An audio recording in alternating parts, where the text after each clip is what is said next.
With Makoto on her back, Mukuro took several trophies from the gym entrance hall, and after passing through the door leading into the hallway, she jammed the trophies through the door handles. Oh shit, they're stuck in there! Though a socket could easily destroy, easily destroy these makeshift locks, but you should buy Mukuro a few extra seconds. Oh yeah. And Mukuro started running to the nurse's office. The place she last spoke to Makoto. Everything necessary for performing first aid could be found there. Her little sister was her enemy. Her fellow Ultimate students were her enemy. Everyone's against her. Everyone's her enemy except for a dying boy. Her only ally right now was Makoto, who was on the verge of death. Mukuro knew that even she wasn't her own ally right now. Amidst all this chaos, amidst her sister's betrayal and nearly being killed, she believed. She believed she was the only one who truly understood her little sister. That's why she felt like she had to protect her. Oh man. That's right. You didn't do anything wrong, Junko. You just wanted to feel despair, that's all, right? I can't actually sympathise with her. Oh my god. I mean, she was literally about to kill her there and there. Oh no. Because you love me. That's why you wanted to kill me.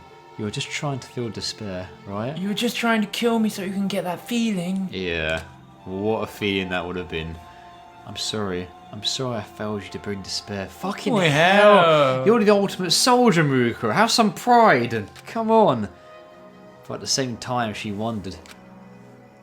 If she saves Mukuro and betrays her sister by disrupting her plan, wouldn't that fill her in even stronger despair? Oh, I guess it would, because her plan's ruined. Well, she was pretty happy to get executed in Danganronpa 1. Yeah, so kind of like, she wins either way, this Junko girl, really, doesn't she? Well, yeah. As long as we win. She wins. Yeah, that's fine. But as long as we win her win scenario, I guess that's all good. Wouldn't that make her happy? Yeah, I guess it would. But betray Junko. What should I do? Mukuro closed her eyes and listened to Makoto's weak breaths. What should I do, Mukuro? On a battlefield where all you need to do is kill and survive, Mukuro is invincible. She could suppress all her emotions and fully immerse herself and become a perfect killing machine. But on this twisted battlefield of daily high school life, she could no longer keep her emotions in check, especially around her little sister. Sounds like everyone's high school life, to be honest. Mukuro, the ultimate soldier, was beginning to question being ultimate despair. Oh shit. The impulses of a normal high school girl inside her were starting to affect her state of mind. Even so, the poor girl continued to run through the dark hallways, clinging to this conflict within herself. She was now walking along a narrow, hair-thin path. It's really well written, by the way. A path between hope of Makoto Naegi and the despair of Junko and Ashima. I like how hope is in caps and despair isn't. That's how you know hope's gonna win in the end. Yeah. Meanwhile, everyone still in the game was left in a state of complete confusion. Toko was famous for being a prolific author, but even though she came across as unsociable and depressing, her mind-blowing transformation seemed to have just tossed all that aside. Toko is Genocide Jack? Sayaka trembled with fear. Oh, sorry, as Jack tilted her head and stuck out her long tongue. Oh, here we go. Huh? What's with the reception you... Oh, wait, is this Toko again? This is Genocide Jill. Oh, is it? Huh? What's with the reception, you guys? You don't know... You guys didn't know who I was? Have I been found out? Or have you known all along? And why was the sullen samurai dressed like that? That outfit didn't look good on her at all. The sullen samurai is probably referring to Mukuro. The sullen samurai. Which means Toko already knew Mukuro in advance. Confronted by a shocking truth, the students had no idea where to begin talking. So many things were clearly wrong by this point. But there were a few students such as Byakuya and Kyoko who opted to remain calm and observe the situation. Alright, someone better spit it. We gave Mukuro an extra mouth to feed. I don't care if you want to stab him or slice him. Oh, that's you. Oh. Whoops. Alright! Someone better spit it! Who gave Makoto an extra mouth to feed? I don't care if you want to stab him or slice him. I just can't forgive whoever put that ugly asshole in Big Mac's sight. Oh god. Toko. No, Genocide Jack spun her scissors in her hand. Oh my Twirly God. twirl. As she spoke, her emotions and facial expressions constantly changed. Even without the threat of her scissors, she exuded an aura of danger that made her unapproachable. Hold on. So in this if situation, has Toko not fallen for Byakuya yet? I guess not. I guess not. Oh. Oh wait, but Genocide Jack would, wouldn't she? Because Yeah. Toko got her memories erased, but Genocide Jack didn't. Oh, so Is that correct? Yeah, maybe. That flank stank of a young boy like Macaroons is like a, oh my god, a blue bird that pops out of a golden egg. If you wouldn't just let me handle it, I would have killed him. So that even and what Tile and Mile Tile, what the fuck? would be eager to die. But poor Macaroon's heart and soul have been stomped on by such a sloppy kill. Didn't get killed properly. Ellipsis to that. Not out of the ellipsis, I would faster. Oh, yeah. You know what? We've been doing these FTEs and extra content for such a long time now. I forgot we drew into ellipsis. We gotta do that in the next game. Oh shit. Hooray! I can't wait. Is that actually sounds pretty exciting too, but I declined.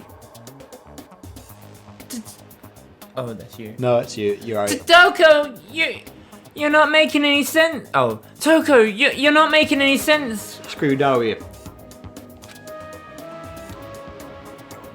There you go. You are here. Oh. What in the world happened to you? Genocide Jack answered by pointing her scissors at Aoi. Shring. What happened to me? I got bored, that's what. That sourpuss locked me up in a few days ago, but when she was unconscious, I thought I'd finally get to do my thing. But when I woke up from all this, my cutie's soaked with blood, and I got no clue what's going on. It's so damn confusing. All I can do is laugh. No one seemed to be able to get a straight answer out of Jack, so Hamtaro made a timid remark. Oh boy, here we go. I've dealt with girls like this in my 2D dating games. They're not the same. Actually, This no, they doesn't are. even compare. It's like there's an SSS difficulty level to clear her. Ugh. I can't believe you even thought about her as somehow worthy clearing. Oh, seriously. Mumbled Leon. Whoops. Give him a hands to face. Whoopsie daisy. It was clear that things were going nowhere. And as if she were responding to everyone else's expectations, Sakura stepped forward. She might be in the throes of confusion. I should try to restrain her for now. As soon as she heard that, Genocide Jack stopped moving, stuck out her lizard-like tongue and grinned wickedly. Ooh, what's up? Are you really gonna fight me, Battle Ogre? Paolo, God, that's a pretty cool name. Too bad my lovely scissors are the only for cutting through adorable boys. Women should just stay home. I won't taint my scissors with your filthy blood. Replied Sakura. It seems my words are useless on you. Oh shit, they're gonna fight too? Sakura entered the fighter's stance, determined to restrain Jack, but Jack knew she wouldn't win in a fair fight and adopted the strange stance of her own. Oh. In a normal fight, Jack would obviously lose to Ogre, but if Jack focused on just dodging attacks, the outcome of the fight would be hard to foresee. Of course, Genocide Jack's physical abilities were only obvious to a few of the students in the first place. The two women exchanged hostile stares as the other students got nervously and watched. Except for one person. Kyoko was watching something else. She was watching Monokuma, He was in the corner of the game, unmoving, as white noise emitted from his speakers. He had stopped moving the moment everyone's attention focused on Sakura and Toko. It's possible that Madurai's hacking had been disrupted, but an infinite number of other possibilities were also swirling around in Kyoko's mind. Oh, shit. She brushed back her hair with a gloved hand and continued to watch. Though she couldn't fully remember her talent. Oh, yeah, I forgot about that. Oh, yeah. She's the ultimate question mark at this point. The actions she was taking right now were fueled by pure instinct. The strange situations that kept occurring in front of her were shaking her to her very core. Her mind worked diligently to scoop up countless amounts of information from her vast sea of memories. As they were synchronizing with the synapses firing her brain, Sakura and Toko kicked up the ground at the same time, and intense impacts rang throughout the gym. Oh shit, son! God, why couldn't this be animated? Ooh, look, blood. Oh yeah. Thanks to the heated battle that was unfolding in the gymnasium, Mukuro Kusaba was able to buy more time than she had imagined. And as soon as she entered the nurse's office, she rummaged around for medical supplies and did what she could to stop the bleeding. Though still quite shallow, Makoto's breathing slowly stabilised. Makoto let out a little sigh of relief. However, even though she was somehow able to stop the bleeding, she wasn't out of the woods yet. Miraculously enough, it seemed like none of Makoto's major arteries or organs were damaged. Was this perhaps thanks to his ultimate luck? Oh. Maybe he wasn't actually all that lucky. After all, the only sort of medical treatment he could hope for was partial at best. Mukuro couldn't decide. If only I could do a blood transfusion. Oh, damn. The nurse's office should have had several blood packs or transfusions. Yes, sorry, no blood vials laying about. Mukuro suspected that Mukuro's blood type might be written in his handbook, but as she reached over to search his pockets. I see you're reaching for a sleeping boy's clothes. What in the world is about to happen next? Who said that? Adults can keep playing, but you kids better press the B button, okay? What? What? Oh! Of course. Oh shit! Mukuro turned toward that familiar voice and saw Monokuma stand before her. You're alone with Makoto right now. Just think of me as a cute old animal and let your lust lead the way. As the headmaster, I must prevent any illicit sexual relationships, but physical education classes are just fine, missy. So go cop a feel while he's unconscious, you dirty sod. But he looked just like the one that was at the game. It was clearly a different Monokuma. Oh, I wish we could see it. Multiple Monokumas have been placed throughout the entire academy, so it wasn't a stretch for him to suddenly appear out of nowhere. Oh, that's how he did. Oh yeah, he has multiple, right? Regardless, the same person was controlling all of them. Mukuro had been wary of Monokuma attacking her while she was treating Makoto's wounds. But his appearance at this particular moment seemed to take her by surprise. Junko? Asked Mukuro cautiously. Monokuma tilted his head along with his entire upper body inquisitively. Junko? Who's that? What? So she's playing like she doesn't know? Oh, she's taking a piss. Yeah. Junko? I've never heard of that country before. Yeah, she's taking a piss. No more jokes. Answer me, Junko. You were planning to kill me earlier, right? Junko this, Junko that. What's your problem? I'm telling you, I'm Monokuma. You must be a big disappointment if you can't even remember something like that. You're not just a disappointment as a person, you're a disappointment as a sister too. Ooh. You're too skinny and your brain is nothing but muscles and your personality is just unbearable. Oh, I'm sorry, said Ruko. Don't apologise.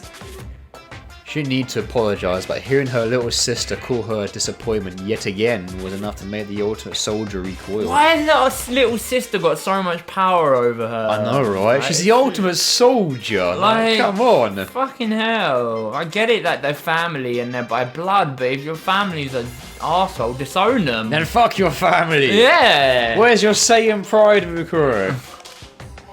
Monokuma ignored her in her current situation, climbed on Makoto's barely breathing body and began poking his cheeks. Oh my god. So, what are you gonna do with Makoto now? I'm really interested in human mating habits, you know. What are you... asked Mukuro before trailing off. Monokuma lowered his tone and began whispering into her ear. Makoto's a pretty nice guy, huh? He even sacrificed himself to save you. He's so generous that it's actually hopeless. He's not dead yet, insisted Mukuro. Despite her firm tone, she couldn't hide the fear lingering in her voice. That's the most disappointing thing about you. You can't even say, I won't let him die! I won't let him die, Junko. Mukuro could barely get a word in as Monokuma erupted in poo-hoo-hoos and ah-ha-ha-has and continued to torment her. As if he could do that. Too bad, no regrets, see you tomorrow! Is this all because Makoto was the first person to smile at you? Oh shit, in the free time events, right? Yeah. Maybe it was in the past. You, a disappointing, depressing, unladylike, inhuman killing machine. At this point, I'd be like, why are we family? Just fuck off. Yeah. Despite denying that he was Junko, Monokuma began speaking at length about Mukuro's past. Ooh. His contradiction was very much like Junko, and Mukuro was so shaken that all she could do was watch the bear prattle on and on. Only the fit survive in this world. The only thing that kind-hearted people can do is die, you know, oopsie daisies. That's proof. You're gonna watch Makoto die really soon. He won't die. Mukuro's tone of voice had become irregular ever since she took off her Junko wig. Aside from her conversation with Makoto, everything she said as Junko was from a script that her sister had written. Oh. But now there was no script for Mukuro to rely on anymore. Mukuro was treating Monokuma like she would treat her own sister. If the other students saw her acting so weak, they never believed she was the same person who fought Sakura in the game. And not just that, if anyone from her mercenary past could see her now, her stark change in attitude might make them think she was someone else entirely. Monokuma continued to rail against Mukuro. Nope, he's gonna die. I know it's sad, but you just have to face the facts. Monokuma wriggled his limbs and danced around, then pointed right at Mukuro's face. Because Makoto is gonna die by your hand. What? Oh, what's he got planned? Huh? Infighting among the terrorists. The big bad terrorist silences the weak-willed Makoto before he can leak any information. Oh my god. Is Monokuma gonna kill Makoto? Doesn't that happen all the time? In the end, all the desperate things you said in the gun turn out to be lies and you told just to escape. Muko frowned at Monokuma. You can't do that, Junko. I won't let you do that. As she blurted out his words in a trembling voice, Mukuro was gripped with confusion about what she had just said. Am I defying Junko right now? Why? It was a strange feeling. I like Mukuro, but I wish you would just like, you know, just stop. To Mukuro, it was like she was standing on the ledge of a tall building and imagining what would happen if she jumped. Oh my god. A destructive feeling, akin to holding a friend's baby and wondering what would happen if you tripped and fell. Fucking hell. Whoa, that's a bit of an analogy there. Yeah. I mean, gets the point across. Jesus. Before she knew it, fear and anxiety had suddenly taken control of Mukuro's heart. As a member of Fenrir, and as ultimate despair, Mukuro killed innumerable people. Oh man, how many do you reckon she's done? Oh, she's a soldier, so... Probably millions. She had handled live grenades before. She had descended from the sky in a parachute as anti-aircraft weapons fired all around her. Fucking hell. Damn. Her heart never wavered on the battlefield, but now it felt like it could collapse at any second. Monokuma, however, was as stable as a tree and slightly tilted his head to the side. Huh? Weren't you listening to my story? I'm not the one who's going to kill Makoto. You are. Why would she do that? What? What are you saying, Junko? Monokuma began giving a strange explanation to a very confused Mukuro. Do you know what the suspension bridge effect really means? It means you push a person you love off a bridge, and they'll be yours for eternity. Holy shit. I haven't heard that at all. Life doesn't always follow what your textbooks say. It's sad, but that's what love is. His words made no sense. Mukuro couldn't think of anything to say as she stood there dumbfounded. Meanwhile, Monokuma continued his little speech, intentionally saying things meant to antagonize Mukuro. Basically, this is your big chance, you know. If you kill Makoto right here and now, nobody will ever take him away from you again. What? So it's like if you can't have him, no one can? Yeah, like, is she like basically saying if you kill him, he'll be yours? Is she trying to trigger like the ultimate despair in her or something? Yeah, or make her do something so despair-inducing that, oh no, she'll like it. Makoto will be hers forever. Makoto Nayagi, dead by dawn. The last name he ever spoke was Mukuro Rikusaba. Oh my god. The last person he ever smiled at was Mukuro Rikusaba. She's totally trying to bait her. Doesn't that sound wonderful? Yep, she's trying to bait her. Yeah. There's a certain appeal to Monokuma's twisted suggestion, and Mukuro found herself unsure of her own judgment. Come on, man, don't go for that. It is wrong. It's super wrong. But it's really Junko saying all this. So does that mean it's right? Oh, man. How wrapped around her finger are you, Mukuro? Oh god. She's taking almost everything that Junko says, like Gossipable. Like she's being controlled by her. It feels like she is. What did Junko do to her in the past to subject her so much? Also, what did Junko do to get all those people's ultimate despair as well? Like, you gotta remember, there's not just, it's not just Mukuro, there's like all the other ones from DR2 as well. God, what the fuck? How did she do all this? What has she done? I don't know. It must be her talent. I swear to you, it's gotta be her talent. Ultimate despair. Yeah. She's just good at spreading despair. Yeah. That's what her talent is. So others will follow. Yeah, she's like a leader wonder, of darkness. Yeah. Yeah. Must have made Mukuro succumb to it. That's why she's baiting her every whim. Yeah. I mean, not everyone. She's kind of breaking the mold a bit. Yeah. But you can see the lingering effects, can't Yeah. you? No, this isn't Junko. It's Monokuma. Monokuma. And are you sure you won't tell Makoto? Once he gets better, he's gonna know everything. You know what you did to your classmates. Ugh. I can't believe you'd actually erase your friends' memories of their time together and force them to kill each other. Makoto might get mad at you and say, our real enemy isn't the bear, it's her. Oh my god. Do you really want him to blame you for this? Forgiveness is a thing, you know. Mukuro's face turned pale. No, Mukuro! She's not gonna, is she? Or are you going to kill the others? If everyone except you and Makoto dies, you'll be able to spend the rest of your school life together. We can't hold a class trial with only 2 people. Might be a good idea for you both to live the rest of your lives in this academy forever. No, that's wrong. And what are you going to do if his memories return? I just feel like Which I have, I just by feel like sounds of Makoto's things. gonna wake up and be like, no, that's wrong! Maybe. Jump out the bed. It's not like you were dating Mukuro or anything. You were just watching him from afar the whole time. Oh, she really liked it. Yeah, she totally had a crush Rooney on Makoto. Yeah. Man, you're so shy. You can shoot people's hearts and brains no problem, but you can't even woo some stupid boy into liking you. Shoot his heart with the bullet of love.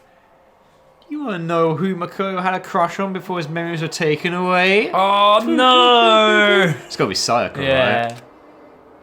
right?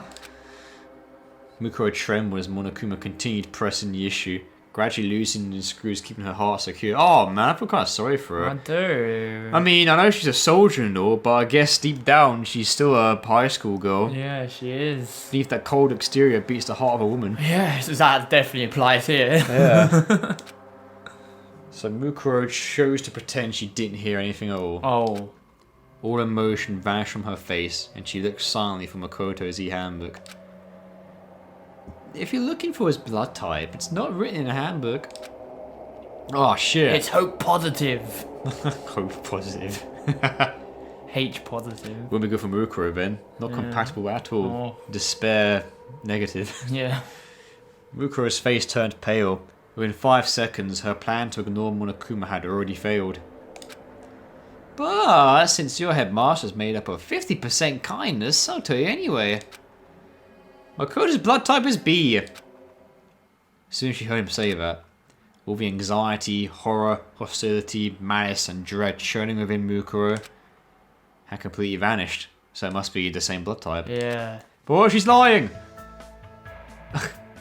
Thank you, Junko! What? Mukuro's eyes sparkled with a hint of suspicion. Huh? What?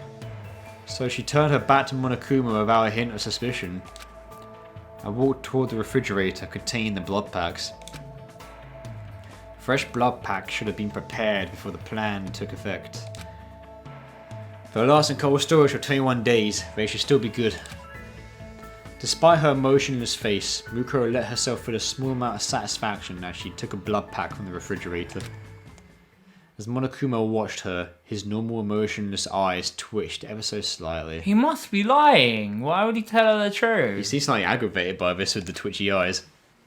If a third party could see his face right now, or even if the other students could see his face right now, they'd wonder, is Monokuma surprised? Yeah. That's right. They'd have the same shocked look on their faces as if they were seeing Monokuma for the first time. At that moment, a whisper crept out of Monokuma's emotionless face. Huh. There should be a limit to how disappointing you can be. It was far quieter than a mosquito's wings. Even with her battle-hardened hearing, Mukuro couldn't hear what he said. Monokuma shook his head and the voice returned to normal. Why did he tell her? He's not telling her the truth, is he? It's not like I care about you, the ultimate despair has hope in anything. It's not like I expected much from you to begin with, so this will at least help me feel despair. Huh? But seriously, you disappoint me. Just so you know, despair and disappointment are completely different things, okay? They're as different as bears and pandas. What are you... Luka's body started to shake as she turned back to look at Monokuma. He hadn't started talking any differently than usual. Junko hadn't turned off the voice modulator and started talking her real voice or anything. And yet, Mukuro was utterly terrified. But she was just happy a second ago. She was terrified on instinct, Oh. not as a soldier. Half the reason she was terrified was because of her instincts as the ultimate despair. Oh. And the other half was because she was Junko's older sister. So she's not like a true despair. No. There's still lingering Yeah. emotions. Even through Monokuma, her instincts were telling her that Junko was annoyed with her. Junko? Why are you annoyed? Is it because I betrayed you? She's so wrapped around her. Or is it because I didn't die like you wanted me to? Ugh, sold Monokuma. I'm beyond annoyed! I'm really, really angry! I'm really, really disappointed right now! I'm so pissed I could take a rage nap right now! A rage nap. Just starts fucking thumping on the bed. Monokuma's anger didn't seem any different from his usual anger towards the students, but Mukuro could instinctively sense another emotion mixed with it. Right now, she could feel what Junko was feeling. Hopeless disappointment. That's not despair. Yeah. That's a bad kind of despair. Where you don't feel anything. Yeah. It's normal for someone who's disappointed to lose hope. But for ultimate despair, disappointment means something else entirely. What does that mean if ultimate despair is what you crave? Surely being disappointed is kind of like despair in some way. I guess, but Like maybe betrayal. maybe the bad things they wanted didn't happen. Maybe Yeah. that's a form of disappointment. So is that hope then for them? Oh, what the fuck? That's confusing. as To fuck. them, disappointment was tantamount to losing despair itself. Oh. Ah, okay. Okay. I kind of see it. Disappointment's like, oh, like what's the point? There's nothing there. I don't feel hope or I don't feel despair either. It's just blank. Yeah, it's a blank. Yeah, that's the best way to put it, I'd say. Yeah. Mukuro is a member of Ultimate Despair. At her sister's behest, Mukuro had soiled her hands many times in order to fill the world with despair. Oh. Despite her pride toward being a member of Ultimate Despair, there was a clear difference between Mukuro and her sister. Jugo Enoshima was despair incarnate. She was born in despair, letting it infect other people's hopes so it could rot them from the inside out, twisting them into her own image. For Junko, feeling hope was its own despair. Oh. Creating despair in others created despair in herself, which caused her to feel both intense pain and intense bliss. So they see, that's so strange. Junko had walked the fracture created from the conflict between pleasure and penance all her life. Wow, her childhood must have been so fucked. Eventually, the fracture would widen until it swallowed our world and tore it in half. Love to know her childhood. But Mukuro, on the other hand, had neither hope nor despair for the world. At least, not when she was a member of Fenrir. Ever since she was a child, Mukuro believed she was meant to spread despair because of her sister, God influencing her back then. Damn. No wonder she's all, almost like a subject to her. Yeah. She didn't harbour any ill will toward the world. She simply accepted she was meant to spread despair and chose to walk the same path as her sister. So while her sister was born in despair, Junko used that despair she was born with to mould Mukuro to kind of like teach her, I guess, how to view the world and how to spread despair on the world. The doubt she felt was only a recent development. When Junko told her about the plan, when she watched the world burn at the hands of terrorists wearing Monokuma masks, she never wavered once. However, as soon as she heard about her sister's plan to make their classmates kill each other, Makoto included, a strange feeling began to stir within her. So she must have liked Mukuro from the start then. Or maybe it was Makoto's ultimate hope that got to her. Oh, maybe. What started as a seed of doubt soon grew into a thorny vine ensnaring Mukuro's feet. As soon as she disguised herself as Junko and finished meeting with the other students, as soon as she had confirmed that everyone's memories had been completely taken away, that vine began tightening around Mukuro's heart. Aww. They're gone. Junko's the only one who knows about me now. That's it. That's no problem. It's just like old times. Things never go back to how they used to be, but that's fine. She must have had quite a bond with Fenrir as well. Yeah. They must be gone as well, I assume, Yeah. thanks to the tragedy. This should be fine. She had relinquished the past 2 years she had spent with her friends so she could betray them and deliver death and despair onto them. So fucked up. Though her heart ached, Mukuro was beyond feeling guilt or remorse for her actions. But the question, why does my heart ache like this, still remained unanswered. But you're in love! Perhaps that's why she spent so much time talking to Makoto when he was in the nurse's office. However, Makoto gave her that one particular answer, something changed inside her. In return, I promise that if I do decide to kill someone, it won't be you. God, that was a really important line. The words Mukuro blurted out to Makoto weren't improvised to further her role as Junko. Oh, so everything else before that was? Yeah, it must have been. It says improvised, so I don't think it was scripted. Oh, right. But she improvised to make it seem like Junko. Yeah. It was an honest sentiment from the bottom of her heart. Except for that one sentence. She was even planning to ask Junko herself if Makoto could somehow be spared from her plan. Oh, I see. Over the past 2 years, Mukuro's interests had been slowly shifting away from her sister and toward the world itself. Oh. By extension, her interests also included Makoto, the first person to ever smile at her and make her feel connected to the world. He was like a sapling of pure honesty that had taken root in Mukuro's heart. But by the time she realised that, the tree had already rotted. Oh. As Mukuro struggled to understand the situation, Monokuma let out a sigh and said, I wonder which part of you is a wolf anyway. You're just a dog that blindly follows Junko's orders. Oh? What does a tattoo on your hand even mean? Are you just a bitch who's pledged her loyalty to her owner? I bet Toko would say that. I'm positive.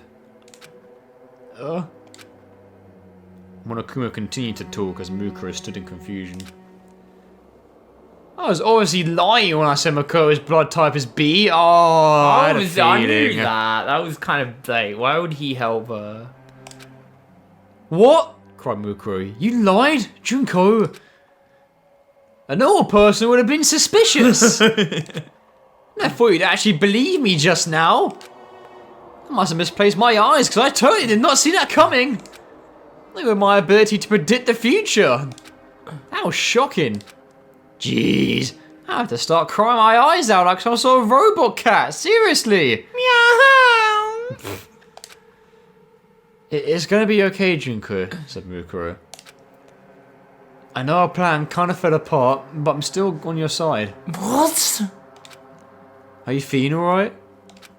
Because I'll do anything. Wow, she's so fucked. Snap! Did she slap? A harsh sound came from Monokuma's mouth.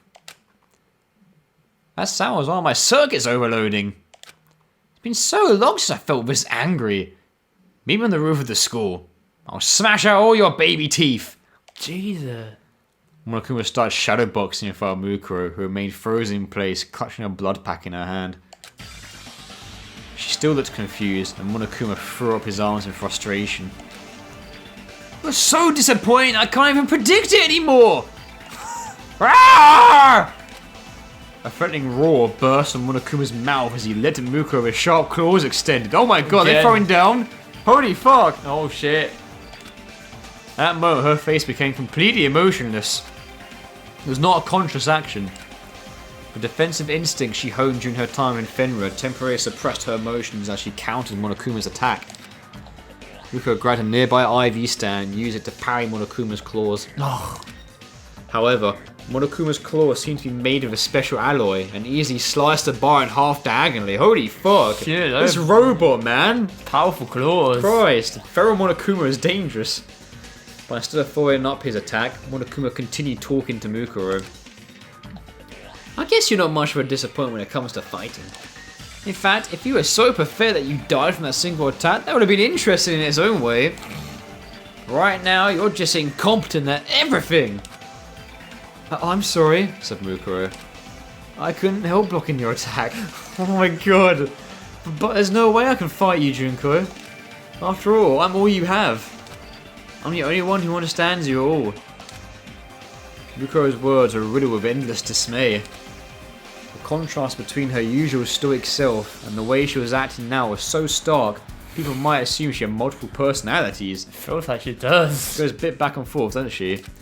Like at one point I imagine her as like this stoic badass. Yeah. Junko, she's like, oh no, I'm sorry. I'm sorry, It's like, Junko. holy shit. Yeah. However, Monokuma just quietly stared at her.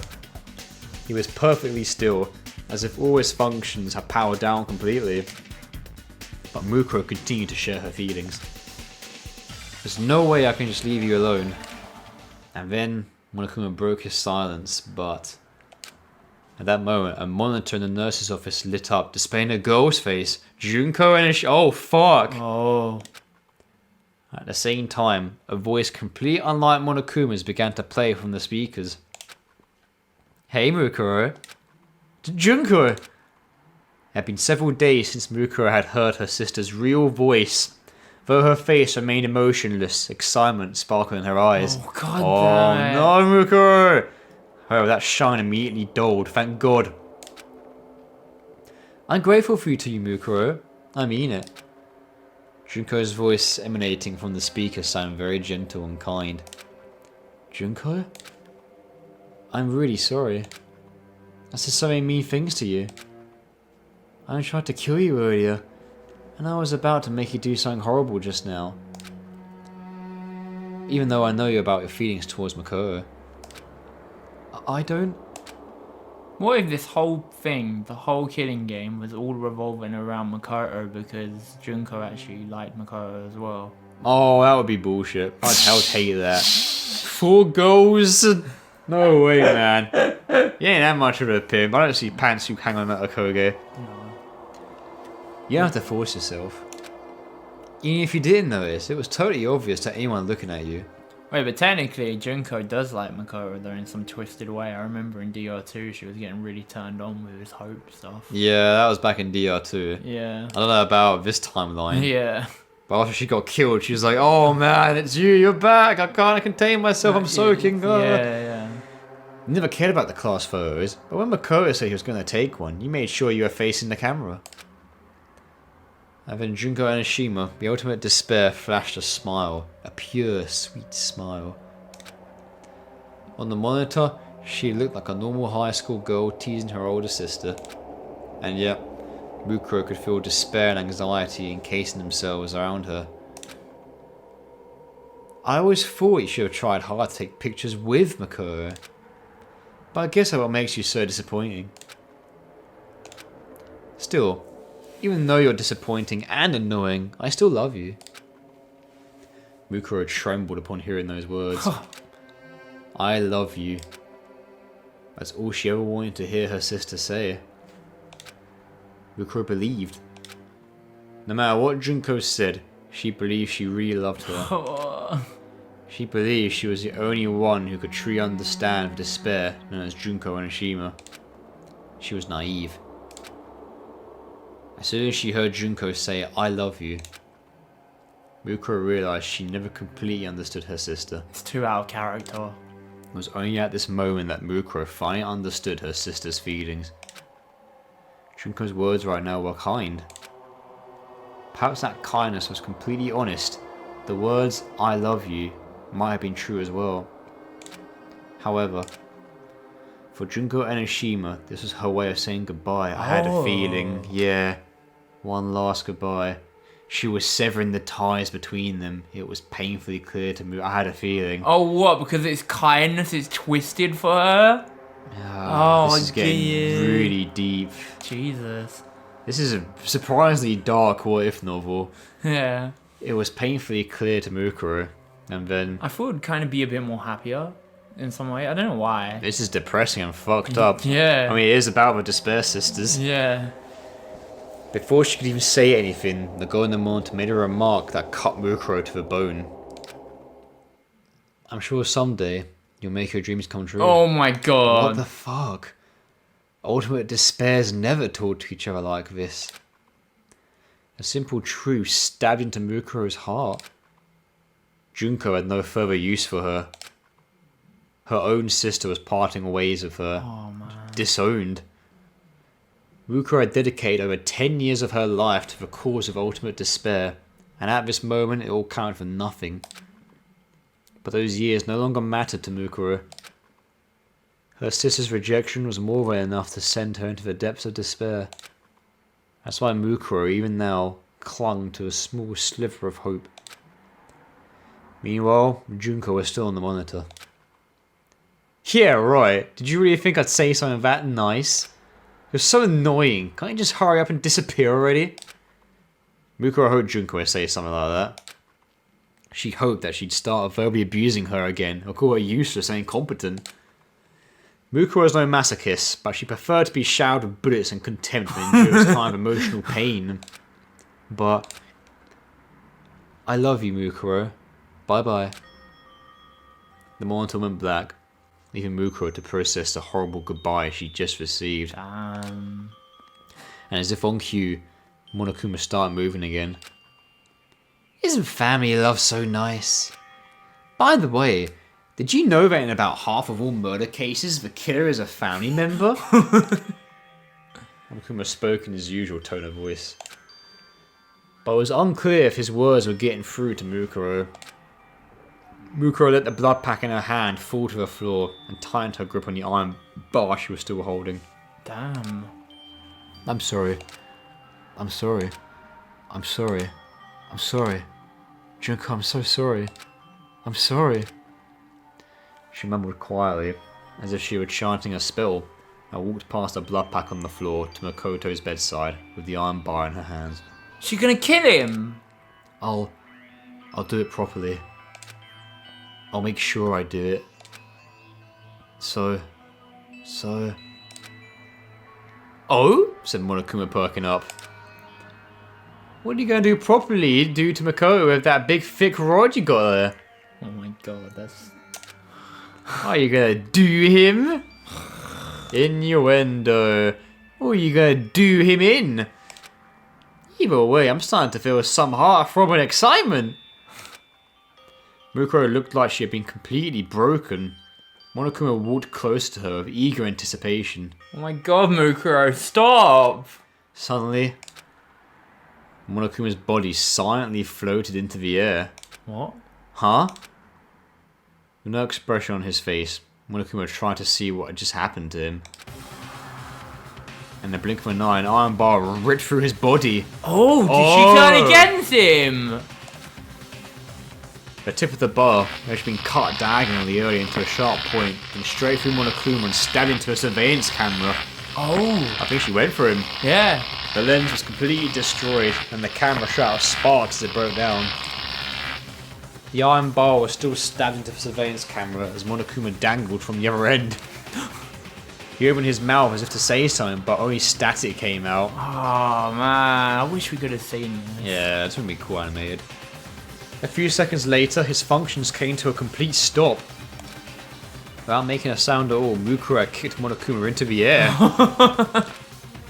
As soon as Monokuma's power source and his bomb circuit perfectly aligned with the surveillance camera in the nurse's office, Mukuro plunged the iron bar into all three of them. Damn. Nice. No normal human has the skill to utilize such a technique. Not even an ultimate.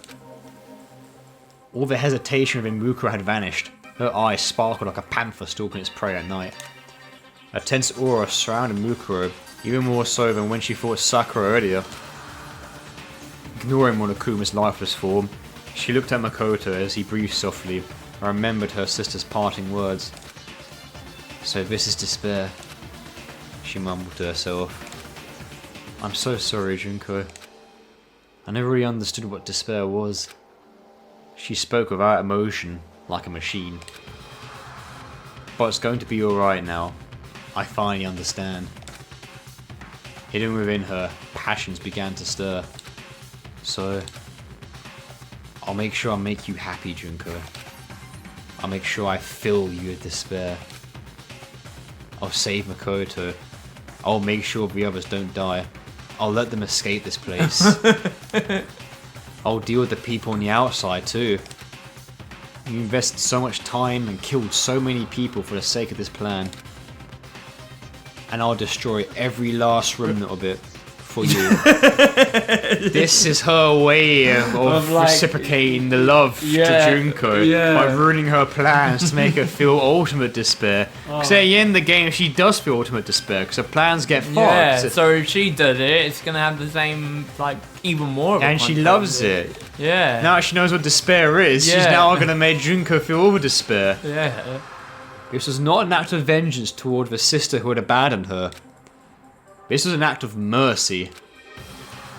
Stuck between the ultimate despair and the hope she gained from Makoto, Mukuro has been refined to something that was unlike despair or hope, and she had no way of knowing where her path would lead.